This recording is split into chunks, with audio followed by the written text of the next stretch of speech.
En quittant la maison, David qui était avec sa femme et sa fille nouveau-née sort en se battant avec elle et lui ordonne de s'éloigner de lui. Elle pleure et demande « Pourquoi tu me fais ça à moi et à ta fille? Pourquoi vas-tu quitter les gens ?» Il va à côté d'une autre femme et pendant qu'il la serre dans ses bras, il parle à la mère de sa propre fille. Après avoir donné naissance à cet enfant, vous étiez tout négligent, maintenant j'ai une femme merveilleuse, inconsidérée, belle et parfaite. Je ne l'échangerai jamais contre toi. Elle demande très tristement comment il a le courage de lui faire ça et le bébé, alors qu'elle n'a même pas besoin de manger. David lui lance au visage « Tu ne travailles pas pour gagner quoi que ce soit, tu restes juste là à t'occuper de cet enfant dont je suis sûr qu'il n'est même pas le mien, regarde la couleur de sa peau et regarde la couleur de la mienne. » L'amante dit aussi qu'elle est sûre que cet enfant ce n'est pas le sien et la femme répond « En restant avec David la seule chose que tu gagneras c'est un enfant, tout comme moi. Ou pensez-vous qu'il vous donnera quelque chose ?» Et elle répond en disant qu'elle est très belle, donc David ne la quittera jamais, et en plus, elle n'est pas bête. Avec l'enfant dans ses bras, elle supplie « S'il vous plaît David, détrompez-vous, moi avec Sophia aussi gros, je n'aurai jamais de travail. » Il répond en disant « Tu sais quoi?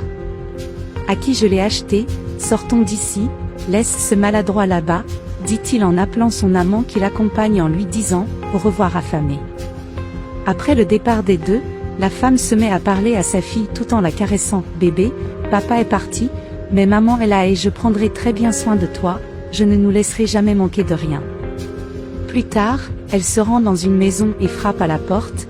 Quand on lui répond, elle demande « Bon après-midi, est-ce là qu'ils ont besoin d'une femme de ménage? » « Je suis très douée pour ça et j'ai vraiment besoin du travail, dit la femme qui a répondu « Oui, j'en ai besoin quand même, c'est bien que tu sois venu me chercher, mais c'est là toute la journée, 12 heures par jour. » Elle répond que ce n'est pas un problème et que si elle en a besoin, elle peut rester encore plus longtemps.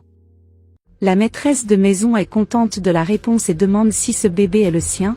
Elle répond que oui et lorsqu'on lui demande qui s'occuperait de l'enfant elle dit « Alors, madame, je n'ai personne pour s'occuper d'elle, mais le mari nous a abandonnés donc on est juste tous les deux, mais je peux l'amener, je vous promets qu'elle est très calme, ça ne vous dérangera pas. » La maîtresse de maison s'excuse et explique « Mon mari est très nauséeux, il n'aime pas enfant, même les pleurs du bébé vont vous déranger, mieux vaut laisser tomber. » Elle insiste en demandant s'il n'y a pas moyen pour la femme d'aider, car elle en a vraiment besoin et la femme répond « Si tu trouves quelqu'un pour s'occuper de ta fille tu peux revenir ici et c'est sûr que le travail sera pour toi, dit-elle d'accord et avant de dire au revoir à partir, la femme demande ce qu'elle faisait avant d'avoir un enfant et elle répond « J'étais maquilleuse, je travaillais dans un salon très chic et avait plusieurs clients. » La femme demande alors pourquoi elle ne se remet pas à se maquiller et elle dit « Madame je n'ai pas d'argent pas même pour la bouffe qui dira s'acheter du maquillage. » Voyant sa situation, la fille dit qu'elle peut l'aider et lui donne de l'argent, elle la remercie et dit que ça l'aidera beaucoup, puis demande le contact de la fille en disant « Dès que je recommencerai à me maquiller je le ferai sur toi gratuitement ». La jeune fille dit qu'elle deviendra sa cliente et lui souhaite bonne chance. Quelque temps plus tard, David arrive chez lui avec une fleur pour sa nouvelle femme, mais elle n'aime pas ça et se plaint « Une petite fleur en plastique David? Tu n'as pas honte, n'est-ce pas ?» Il dit qu'il l'a achetée avec beaucoup d'affection et essaie de la serrer dans ses bras, mais elle lui dit de s'éloigner et recommence à jouer avec son téléphone portable. Lui, voyant qu'elle a l'air étrange, demande ce qui s'est passé. Elle répond « Rien d'étrange, je suis là tout puant et tu rentres du travail tout sale et tu veux me serrer dans tes bras, tu vas avoir honte de toi, dit-il. Il va prendre une douche et lui demande de préparer le dîner pour eux. Elle demande « Vous pensez que je suis votre femme de chambre ou quoi ? Je ne vais pas faire de dîner et autre chose peut aller laver vos vêtements sales parce que je ne suis pas votre femme de chambre. » David sans comprendre dit « Tu n'as même pas encore lavé les vêtements? Comment vais-je travailler ?» Elle dit qu'elle s'en fiche et lui dit de faire demi-tour. David dit qu'ils doivent en parler. « J'étais hors de la maison toute la journée à travailler et tu es resté à la maison sans rien faire. » Elle répond en disant « Mon amour, je ne fais rien. Je me fiche de toi. La vaisselle est là depuis 2 semaines, j'ai déjà dit que je ne ferai rien, je ne suis l'employé de personne et je ne veux pas que tu parles dans mon oreille, à propos du congé. » Pendant ce temps, l'ex-femme qui a sa fille sur ses genoux et une affiche de maquillage se heurte accidentellement à un homme qui parlait sur son téléphone portable. Lui, voyant que l'affiche était tombée par terre, l'aide à la ramasser. Lorsqu'il la lit, il voit qu'il s'agit d'une publicité de maquillage et dit « Waouh, quelle coïncidence, je viens d'ouvrir un salon de beauté qui était pour ma femme, mais elle m'a quitté et je cherche des gens pour travailler avec moi. » Elle répond qu'elle voulait vraiment y aller, mais elle a un bébé avec qui elle n'a personne avec qui partir. Le gars qui est très poli dit que c'est normal qu'elle emmène l'enfant qui semble être très calme. Très heureuse, elle répond que c'était tout ce dont elle avait besoin.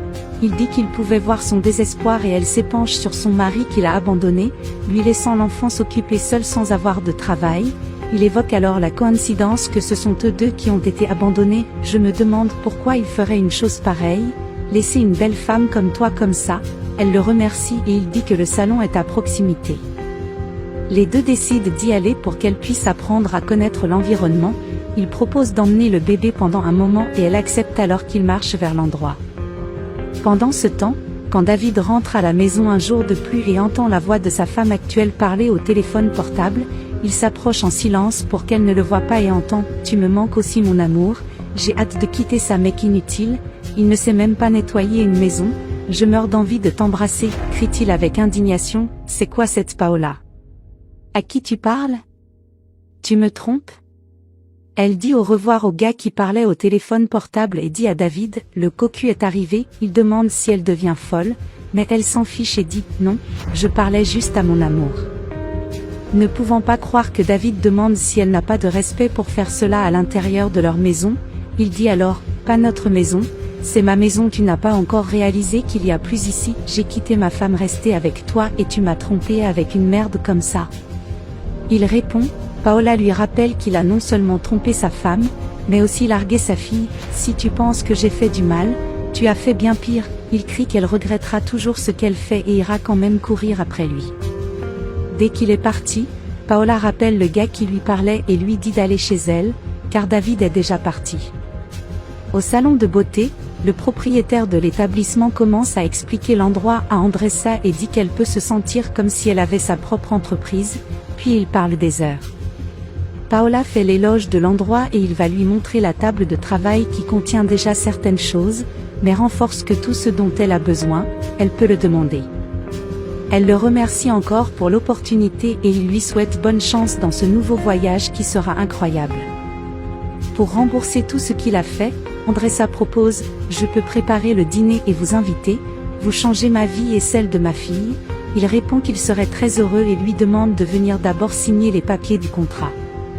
Des mois plus tard, Andressa, qui tient Sofia sur ses genoux, rencontre David qui, en la voyant, lui dit « Waouh, tu es si propre et belle, tu t'es occupée du bébé.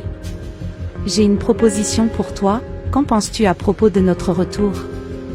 Je sais que c'est ton rêve de revenir avec moi, tu peux l'avouer. » Elle se moque de son visage et demande si c'est une blague. En même temps son nouveau mari qui est le gars qu'il a embauché quelques mois ago arrive et dit « Allons-y l'amour », ils partent, et David reste seul à pleurer pour ce que tu as fait.